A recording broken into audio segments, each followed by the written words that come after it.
नमस्कार, बहुत स्वागत है आप सभी का। आप देख रहे हैं अपना बिहार। मैं हूं आपके साथ जया मिश्रा। बुलेटिन की शुरुआत बड़ी खबर के साथ करने जा रहे हैं। पीएमसीएच में रेप पीड़िता दलित लड़की की मौत का ये मामला, लापरवाही मामले में एक्शन में नीतीश सरकार है। पीएमसीएच के प्रभारी उपाधीक्षक डॉक्टर अभिजीत को पद से हटा दिया गया है। मुजफ्फरपुर के एसकेएमसीएच की डॉक्टर कुमारी विभा को सस्पेंड किया जा चुका है। पीड़िता को इलाज के लिए पीएमसीएच से पहले एसकेएमसीएच ले जाया गया था। इलाज के दौरान पीड़िता की मौत हो गई। इसको लेकर देखिए, विपक्ष ने लगातार सवाल उठाए, लेकिन सत्ता पक्ष ने साफ किया था कि अगर कहीं भी कोई लापरवाही पीएमसीएच की तरफ से हुई होगी तो उस पर कार्रवाई होगी। और ताजा अपडेट आपको दे रहे हैं, नीतीश सरकार ने बड़ी कार्रवाई की है और कार्रवाई को लेकर जो कदम उठाए गए हैं उसकी जानकारी भी पब्लिक की गई है, जिसका लेटर आप देख रहे हैं। पीएमसीएच के प्रभारी उपाधीक्षक डॉक्टर अभिजीत को पद से हटा दिया गया है। मुजफ्फरपुर के एसकेएमसीएच की डॉक्टर कुमारी विभा को भी सस्पेंड किया गया है। पीड़िता को इलाज के लिए पीएमसीएच से पहले एसकेएमसीएच ले जाया गया था, इसकी जानकारी सामने आई। और देखिए, जांच होने के बाद लापरवाही जब पाई गई तो ये बड़ा एक्शन हुआ है। दोषियों को 15 दिन में सजा मिलेगी, स्वास्थ्य मंत्री ने इसका भरोसा दिया है और उसका असर देखिए दिखना भी शुरू हो गया। मामले में एक्शन में नीतीश सरकार है।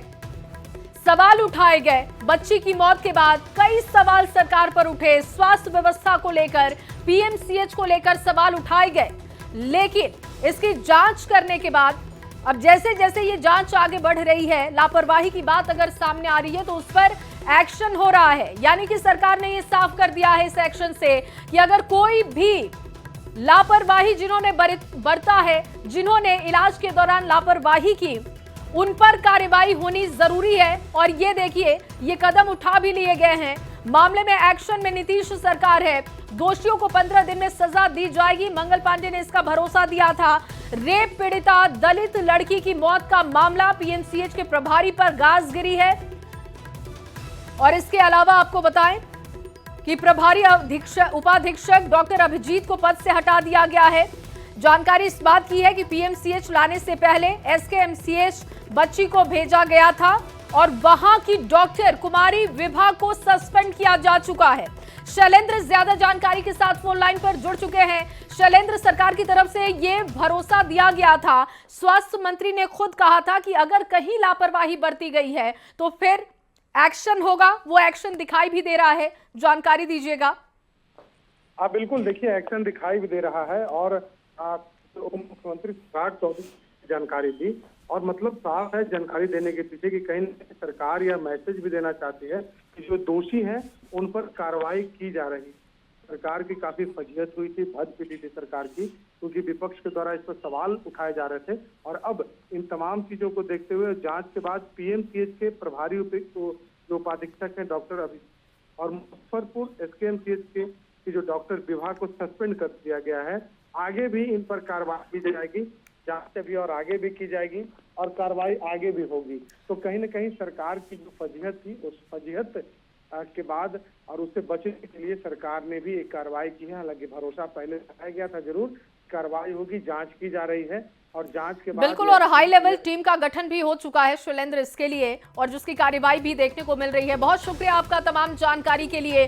पीएमसीएच के प्रभारी पर गाज गिरी है, ये बड़ी खबर आपको दे रहे हैं लगातार। हाई लेवल टीम का गठन भी इस पूरे मसले की जांच के लिए किया जा चुका है। दोषियों को 15 दिन के भीतर सजा मिलेगी, सरकार की तरफ से इसका भरोसा दिया गया है। और जानकारी जो है कि पीड़िता को पहले इसके एमसीएच ले जाया गया था, वहां पर भी एक डॉक्टर को सस्पेंड किया जा चुका है। जी, सवाल उठाए जा रहे थे और अब आप लोगों ने कार्रवाई की। देखिए, प्रथम दृष्टया जो जानकारी प्राप्त हुई, कहीं ना कहीं कोई दिक्कत हुई, इसलिए जो हाई लेवल की टीम की रिपोर्ट्स हैं और हम लोगों ने जो कमेटी भेजा था, उसके आधार पर जो एसकेएमसीएच के जो सुपरिटेंडेंट है उसके खिलाफ कार्रवाई की है, उनको निलंबित किया गया है। और पटना पीएमसीएच के जो डिप्टी सुपरिटेंडेंट प्रभारी थे, उनको भी वहाँ से हटाने का काम किया गया कि तुरंत जिनका इलाज करना था, लापरवाही लोगों ने किया तो बिहार के मुख्यमंत्री नीतीश कुमार जी का साफ निर्देश हुआ कि आप सीधा कार्रवाई करें। तो कार्रवाई किया। विपक्ष के लोग भी सवाल उठा रहे थे। नहीं, कोई भी यदि कहीं भी लैप्सेस होगा, नीतीश कुमार जी की सरकार उस पर कार्रवाई करेगी, इसमें कहीं तो मत नहीं। तो बिल्कुल बड़ा मामला है और इस मामले में अब बिहार सरकार ने कार्रवाई की है। शैलेंद्र, न्यूज़ 18 पटना। 26 मई को मुजफ्फरपुर के कुढ़नी में रेप और दरिंदगी की शिकार बच्ची की मौत को लेकर स्वास्थ्य मंत्री मंगल पांडे ने बड़ा बयान दिया था। स्वास्थ्य मंत्री ने कहा कि स्पीडी ट्रायल चलाकर 15 दिन के भीतर दोषियों को सजा और पीड़ित परिवार को न्याय दिलाने की दिशा में पुलिस काम कर रही है। पटना पीएमसीएच में इलाज के दौरान पीड़िता बच्ची की मौत हो गई थी, जिसको लेकर विपक्ष लगातार सरकार और स्वास्थ्य व्यवस्था पर सवाल उठा रहा था। इस पर भी स्वास्थ्य मंत्री ने बयान दिया और कहा कि 3 डायरेक्टर इन चीफ के नेतृत्व में हाई लेवल कमेटी बनाने का फैसला हो चुका है और ये टीम बन भी चुकी है। एक टीम मुजफ्फरपुर में जाकर जांच करेगी, जबकि दूसरी टीम पीएमसीएच की जांच करेगी और तुरंत विभाग को पूरी रिपोर्ट देने के निर्देश है, जिसके आधार पर आगे की कार्रवाई होगी। ने वहां तुरंत त्वरित कार्रवाई की, तुरंत आरोपित पकड़ा गया। एसएसपी ने बहुत साफ कहा है कि 15 दिनों के अंदर चार्जशीट हो जाएगा, स्पीडी ट्रायल होगा, उसको तुरंत सजा दिलवाई जाएगी। स्वास्थ्य विभाग ने एसकेएमसीएच में इलाज किया, पटना के पीएमसीएच में इलाज किया।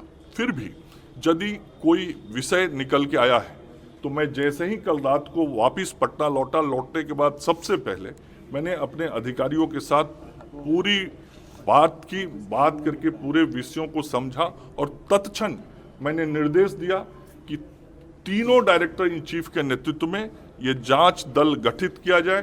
एसकेएमसीएच और पीएमसीएच दोनों जगहों पे सारे चीज़ों की जानकारी ली जाए, सारे फैक्ट फाइंडिंग्स हों और वो रिपोर्ट तुरंत विभाग को उपलब्ध कराया जाए और उसके आधार पे जो दोषी होंगे उन पर कार्रवाई होगी। और आपको बता दें कि मुजफ्फरपुर के कुढ़नी में 12 साल की बच्ची के साथ दरिंदगी के बाद रविवार को पीएमसीएच में उसकी मौत हो गई थी और इसके बाद कांग्रेस और आरजेडी लगातार सरकार और पीएमसीएच की व्यवस्था पर सवाल उठा रही है। कांग्रेस ने कल पोस्टर लगाने के साथ ही प्रदर्शन भी किया और अब आज आरजेडी ने भी दलित बच्ची को न्याय दिलाने के लिए पटना में पोस्टर लगा दिए हैं। सरकार से सवाल हो रहा है और ये देखिए, दोनों ही तस्वीर आपके सामने हमने रख दी है। पीएमसीएच में हुई थी बच्ची की मौत और उसके बाद किस तरीके से इस पर सियासत हो रही है, उसकी बानगी इन तस्वीरों में आप देख सकते हैं। एक तरफ कांग्रेस ने जो पोस्टर लगाए हैं वो तस्वीर आपके सामने हमने रखी है, दूसरी तरफ आरजेडी की तरफ से भी आज पोस्टर लगाए हैं और वो पोस्टर आपके सामने रखा गया है।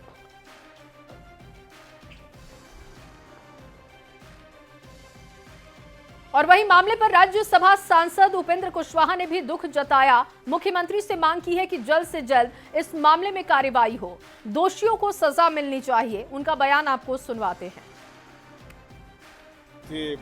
दर्दनाक है, दुखद है, ऐसी घटना नहीं होनी चाहिए, लेकिन घटना हुई है। तो माननीय मुख्यमंत्री जी से मेरा भी आग्रह है कि मुख्यमंत्री जी स्वयं संज्ञान लें और घटना की जांच कराकर अविलंब दोषियों के विरुद्ध कार्रवाई करें।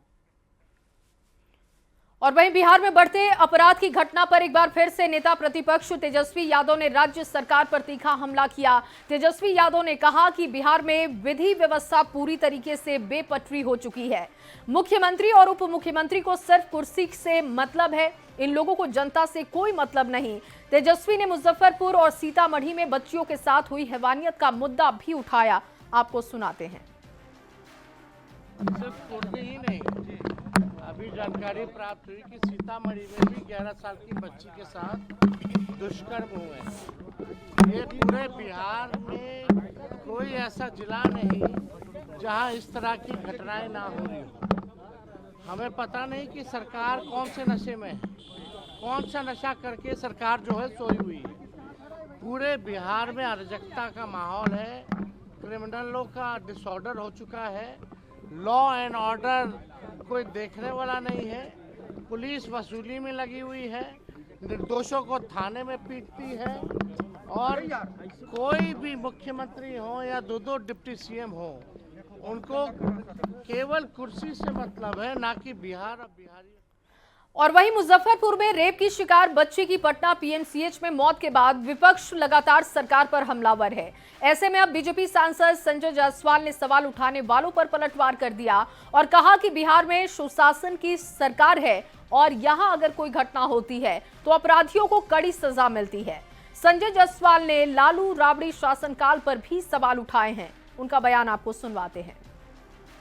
की सरकार है, मुजफ्फरपुर में जो घटना हुई उसके तुरंत बाद ही उसकी अरेस्टिंग हो गई।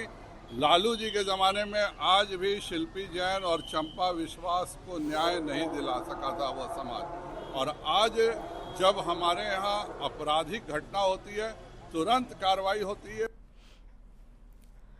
और इसी मसले पर मंत्री जमा खान का क्या कहना है आपको सुनवाते हैं। उस जांच के बाद जो भी उसमें रहेगा उसको कार्रवाई हमारे नेता पहले भी करते रहे हैं, आज भी करेंगे। किसी कहने को बताने की जरूरत नहीं है। और चलिए इस बीच आपको सूत्रों के हवाले से बड़ी खबर दें। महागठबंधन में शामिल हो सकती है ओवैसी की पार्टी, ये बड़ी जानकारी मिल रही है। आरजेडी कांग्रेस के साथ एआईएमआईएम की बातचीत हो रही है। सीमांचल की सभी सीटों पर ओवैसी की पार्टी लड़ना चाहती है। बीजेपी के खिलाफ बड़ा गठबंधन चाहिए, अख्तरुल इमान का ये बयान आपको बता रहे हैं। और देखिए जानकारी मिल रही है कि ओवैसी की पार्टी की बातचीत हो रही है, आरजेडी कांग्रेस के साथ बातचीत हो रही है और महागठबंधन में शामिल हो सकती है एआईएमआईएम। चुनावों के मद्देनजर आप समझ सकते हैं ये बहुत बड़ी खबर। बीजेपी के खिलाफ बड़ा गठबंधन चाहिए, इस तरीके के बयान दिए जा रहे हैं और ये बयान अख्तरुल इमान का है। उनका कहना है कि बीजेपी के खिलाफ एक बड़ा गठबंधन होना चाहिए और इसी मद्देनजर जो जानकारी आ रही है सूत्रों के हवाले से वो आप तक पहुंचा रहे हैं कि महागठबंधन में शामिल हो सकती है ओवैसी की पार्टी। और वहीं लोक जनशक्ति पार्टी रामविलास के सांसद अरुण भारती ने चिराग पासवान को लेकर बड़ा बयान दिया। अरुण भारती ने कहा कि नीतीश कुमार ने जंगल राज को खत्म कर सुशासन दिया, लेकिन अब वक्त है कि एक युवा शक्ति और पीएम मोदी की ताकत के साथ बिहार को आगे ले जाने की। एलजेपी सांसद अरुण भारती ने यह बड़ा बयान दिया। उन्होंने कहा कि युवा शक्ति के साथ बिहार को आगे ले जाने का वक्त है। चिराग पासवान को लेकर अरुण भारती का बयान ऐसे वक्त में आया है जब बिहार विधानसभा चुनाव में कुछ महीने बाकी हैं और लगातार चिराग पासवान को लेकर कई तरीके के कयास लगाए जा रहे हैं और आपको उनका बयान भी सुनवाएंगे। 2005 में जब से नीतीश कुमार जी ने बिहार की बागडोर को संभाला है, उसके बाद से जंगल राज से निकाल करके ले आए हैं और आज बिहार और जितने भी बिहारी हैं अभी बड़ी ही उम्मीद के साथ उन्होंने जो विकास किया है यहाँ तक ला करके दिया है, जहाँ पर अपराध मुक्त करने का प्रयास हो, भय मुक्त करने का प्रयास हो, अलग अलग लोगों को यहाँ पर व्यवसाय, काम, हर चीजों से जो पहले बिहार में लालू राज में नहीं होते थे वहां लेकर के आए हैं। यहाँ से आगे लेकर के चलने के लिए एक युवा शक्ति की जरूरत है जो नीतीश कुमार जी के, नरेंद्र मोदी जी के और एनडीए के सपनों को आगे ले जा सके। और वहीं बिहार में चुनाव से पहले एक बार फिर सरकार ने सरकारी नौकरी को लेकर बड़ा फैसला किया। 15,000 से अधिक पदों पर सरकार बहाली करने जा रही है और जिसमें 4800 से ज्यादा नए पद होंगे, जिसके सृजन की कैबिनेट की बैठक में मंजूरी दी गई और सबसे ज्यादा शिक्षा विभाग में 1500 से ज्यादा नए पद के सृजन की हरी झंडी मिलने की खबर है। कैबिनेट की बैठक में कुल 47 एजेंडे पर मुहर लग चुकी है, जिसमें बिहार में हवाई सेवा को बेहतर करने के लिए एटीएफ यानी कि एविएशन टरबाइन फ्यूल पर वैट की दर 29% से घटाकर 4% करने का फैसला हुआ, जिसमें बिहार में विमानों की संख्या बढ़ेगी और हवाई यात्रा भी सस्ती हो सकेगी। पटना में नौबतपुर में मिड डे मील के किचन के लिए 1.5 एकड़ जमीन उपलब्ध कराने का फैसला हुआ। ग्रामीण विकास विभाग में 653 पद पर संविदा के आधार पर बहाली होगी। विकास निगम अंतर्गत 390 पदों का सृजन होगा। बिहार लोक सेवा आयोग के अधीन आशुलिपि के 15 पदों का सृजन होगा। बिहार सहकारी सोसाइटी अधिनियम, ये जीविका का याद होगा पिछली बार की जीविका के लिए बैंक एक खोला जाने का प्रस्ताव है। अब इसमें इसी सोसाइटी के अंतर्गत 653 पदों का सृजन होगा। लोक स्वास्थ्य अभियंत्रण विभाग के सुदृढ़ीकरण, विस्तार एवं स्थापना हेतु अलग से 5 नए प्रशाखाओं का सृजन किया गया है और अवर सचिव का 1 पद, प्रशाखा पदाधिकारी 5 पद, सहायक प्रशाखा पदाधिकारी 22, कुल 28 पदों का सृजन किया गया है। शिक्षा विभाग में जो कॉर्पोरेशन है, जो शिक्षा बिहार राज्य शैक्षणिक आधारभूत संरचना विकास निगम लिमिटेड, जो पूरे राज्य में स्कूलों का निर्माण करता है, बिल्डिंग्स का, कॉलेजेस का निर्माण करता है, उसी में अब हम लोगों ने 818 पद सृजित किए हैं और बिहार शिक्षा परियोजना परिषद में 63 पद हम लोगों ने।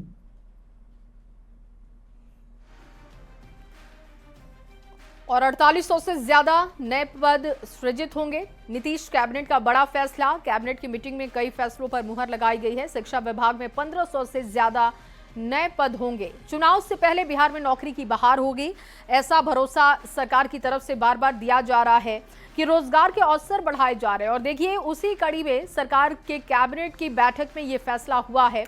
इसके अलावा आपको बता दें कि ग्रामीण विकास विभाग में 653 पद पर संविदा के आधार पर बहाली होगी। मिड डे मील को लेकर भी एक अच्छी खबर है। पटना के नौबतपुर में मिड डे मील के किचन के लिए 1.5 एकड़ जमीन उपलब्ध कराने का सरकार ने फैसला किया है। संजय पटना से ज्यादा जानकारी के साथ जुड़ चुके हैं फोन लाइन पर। संजय, कैबिनेट की मीटिंग में कई अहम फैसलों को मंजूरी दी गई है, जानकारी दीजिएगा विस्तार से। फैसला था वो सबसे बड़ी बात है कि विधानसभा का चुनावी साल है और इस साल में रोजी रोजगार को लेकर नीतीश सरकार काफी गंभीर दिखी है और 4800 से अधिक पदों पर सरकार ने पद सृजन को स्वीकृति दी है। और निश्चित तौर पर एक बड़ी सौगात बिहार के युवाओं के लिए। सबसे ज्यादा शिक्षा विभाग में पद सृजन को मंजूरी दी गई है। इसके अलावा डिफरेंट जो डिपार्टमेंट है उनमें भी बड़े पैमाने पर बहाली को आज सरकार ने स्वीकृति दी है। इसके अलावा कई जो महत्वपूर्ण एजेंडे हैं उस पर सरकार ने अपनी आज स्वीकृति दी है।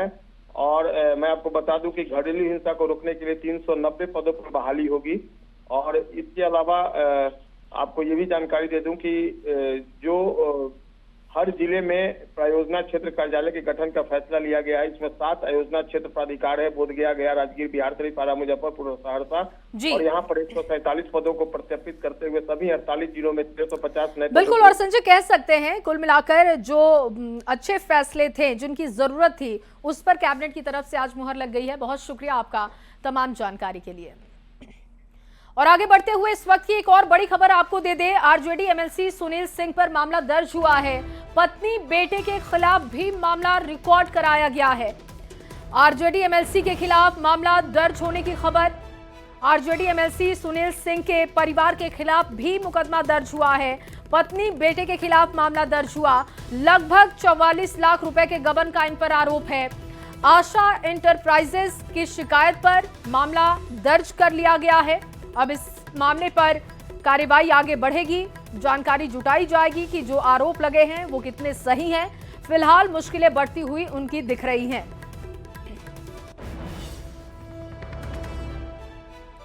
और वहीं केंद्रीय मंत्री जीतन राम मांझी ने आरजेडी पर तेज प्रताप को लेकर निशाना साधा और कहा कि तेज प्रताप को पार्टी और परिवार से निकालना सिर्फ एक नाटक है। तेज प्रताप किसी लड़की के साथ लिविंग रिलेशनशिप में रह रहे थे। ये जानते हुए भी लालू प्रसाद जब दारोगा प्रसाद राय की पोती से उन्होंने शादी करवा दी बेटे की, तब लालू जी का जमीर कहां चला गया था, ये सवाल पूछा है। जी को निकालना पार्टी और परिवार से एक नाटक है लालू प्रसाद जी का। जब ऐश्वर्या की शादी हुई थी उस समय भी तेज प्रताप किसी लड़की के साथ लिव इन रिलेशन में रह रहा था। ये जानते भर में शादी किए, गलती ये हुई। दूसरी बात, शादी जब हुई तो मार पीट करके बेइज्जत करके घर से वो लड़की को निकाला गया जो लड़की दारोगा प्रसाद राय की पोती थी। और पटना एयरपोर्ट पर बॉलीवुड सिंगर कुमार सानू ने सांसद संजय जायसवाल से बातचीत की है। इस दौरान कुमार सानू ने नए टर्मिनल को लेकर अपना अनुभव साझा किया है। आपको सुनवाते हैं। पटना एयरपोर्ट पे आज कुमार सानू जी भी यहाँ मौजूद हैं और पहले दिन आज वो जा रहे हैं। मैं कुमार सानू साहब से पूछना चाहूँगा कि पटना एयरपोर्ट पे उनका क्या एक्सपीरियंस रहा। बहुत ही अच्छा। ये थोड़ा सा मॉडर्न टाइप का बनाया है इन लोगों ने एंड इट्स वेरी गुड। जहाँ पे देश हर जगह पे तरक्की कर रहा है, जो स्टेप लिया जा रहा है देश के हर एक जगह पे, इसके लिए मैं बधाई दूंगा हमारे सरकार को। और चलिए आगे बढ़ते हुए आपको एक बड़ी खबर बगहा से दे दे, जहां पर खनन माफियाओं पर ठोस कार्रवाई नहीं करने के मामले में चंपारण प्रक्षेत्र के डीआईजी हरकिशोर राय ने रामनगर थानाध्यक्ष ललन कुमार को निलंबित कर दिया है। थानाध्यक्ष ललन कुमार ने वन विभाग की टीम पर हमला करने वाले खनन माफियाओं पर कार्रवाई में लापरवाही बरती, जिसके आरोप में ये कार्रवाई हुई है। बगहा एसपी को डीआईजी ने विभागीय कार्रवाई का भी आदेश दिया है।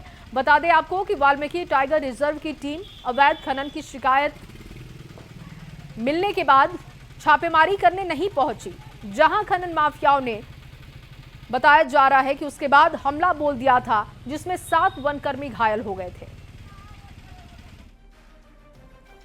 और अगली खबर भागलपुर से है, जहां भागलपुर नगर निगम क्षेत्र के साहेबगंज इलाके में पानी की समस्या को लेकर लोग काफी परेशान दिखे। गर्मी बढ़ने की वजह से पानी की समस्या ने विकराल रूप धारण कर लिया है। लोगों का आरोप है कि नगर निगम प्रशासन और जिला प्रशासन की ओर से कोई व्यवस्था नहीं की जा रही और इसकी वजह से मोहल्ले के लोग परेशान हैं और प्रदर्शन करने को मजबूर हैं।